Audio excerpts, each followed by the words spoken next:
또, 네. 너무 때리고, 신랑은 너무 때리거든요.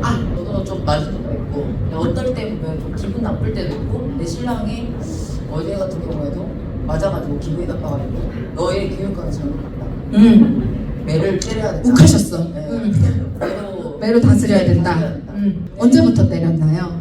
좀 어릴 때부터 이제 애기가 조금 그런 건 있는데,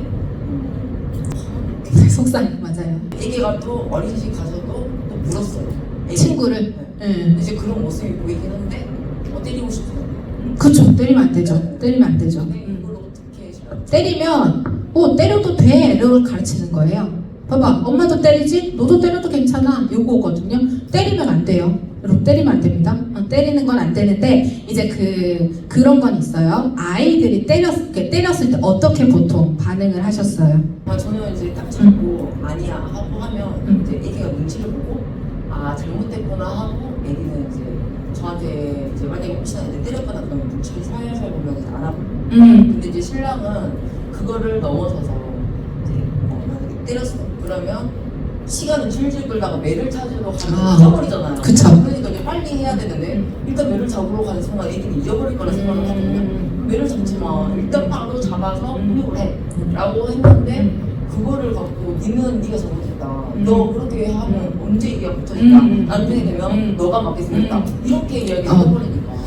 아빠가 걱정하는 게 뭔지는 알겠어요. 내가 이 아이를 지금 다스리지 못하면 이 머리가 더 크면 더 덤빌 텐데 힘은 더 세질 텐데 그때 네가 맞고 있어 이거거든요. 엄마를 때릴 수도 있다 이거거든요. 근데 여러분 잊어버릴까봐 매를 가지러 가는 동안 잊어버릴까봐 훈육을 빨리 해야 되는 것도 아니고요. 우리 여기서 빠진 게 있어요. 아이가 때리는 순간에는 뭐예요? 기분 좋아서 막 때리진 않거든요. 뭔가 요구가 있고 자기가 화가 나고 속상한 마음이 있기 때문에 원하는 걸 못했기 때문에 때리는 걸로 표현을 해요. 그러면 이 때리는 것 대신에 표현할 수 있는 걸 가르쳐 줘야 되는데 때리는 거에 대해서만 안 된다고만 해요. 안 되는 건 물어보세요. 아예 때리면 돼? 안 돼? 안 돼요. 너무 대답 잘해요. 근데 그 다음에 그럼 내가 화가 났을 때 어떻게 표현해야 되는지를 대체로 안 가르쳐 주세요. 화가 나면 엄마를 불러. 선생님을 불러. 친구 물지 말고 선생님 부르면 선생님 도와주실 거예요. 왜냐하면 아직까지 본인이 설명하고 해결하는 것까지는 능력이 안 되는 고작 2돌 좀 지났단 말이에요. 그러면 화가 날 때 엄마! 이거는 돼요. 연습하면. 그리고 뭐예요? 친구가 자꾸 내 걸 뺏어갈 때 무는 행동을 좀 많이 해요. 안 돼!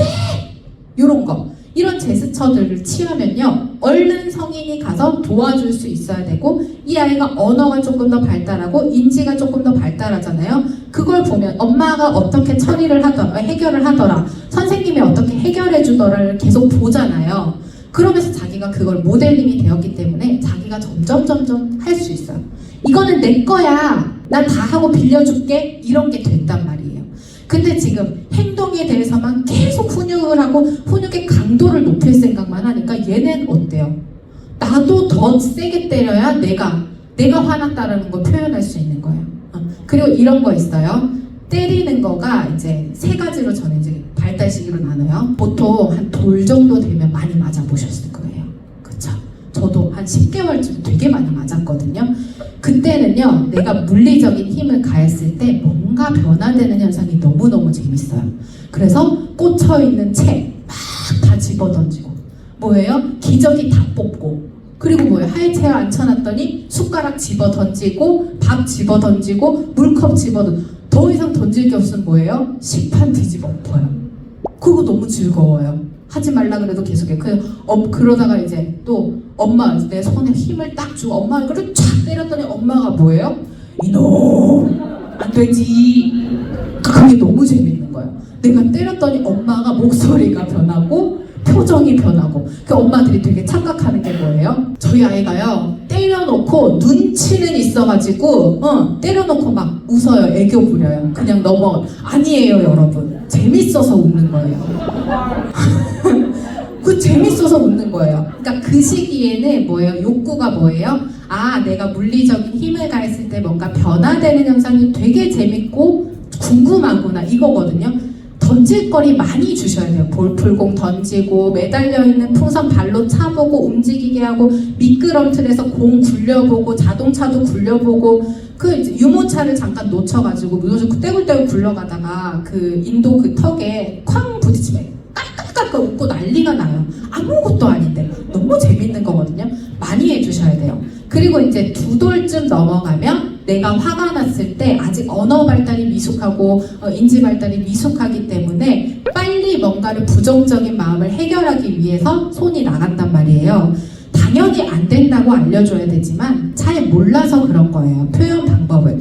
그러면 아까 말씀드렸던 것처럼 아이가 할 수 있는 수준에서 해결할 수 있는 것들을 모델링을 많이 보여주면서 요렇게 해결하는 거야 봐봐 하고 알려주셔야 돼요. 그리고 5살이 넘어갔는데 때리고 던지는 경우 아까 남편분이 걱정하셨던 상황이죠.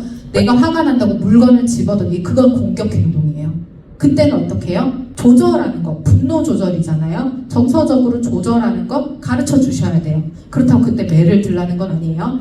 제가 오늘 계속 얘기했던 자기 조절력을 키워주는 거, 치즈 잠깐 안 울고 기다리는 거, 밥 먹을 때 준비될 때까지 기다리는 그런 연습들이 차곡차곡 쌓이면 분노 조절도 내 의견을 말하고 정서 조절도 가능해지는 거거든요. 그래서 그런 전반적인 것들을 좀 점검을 할 수 있어야 돼요.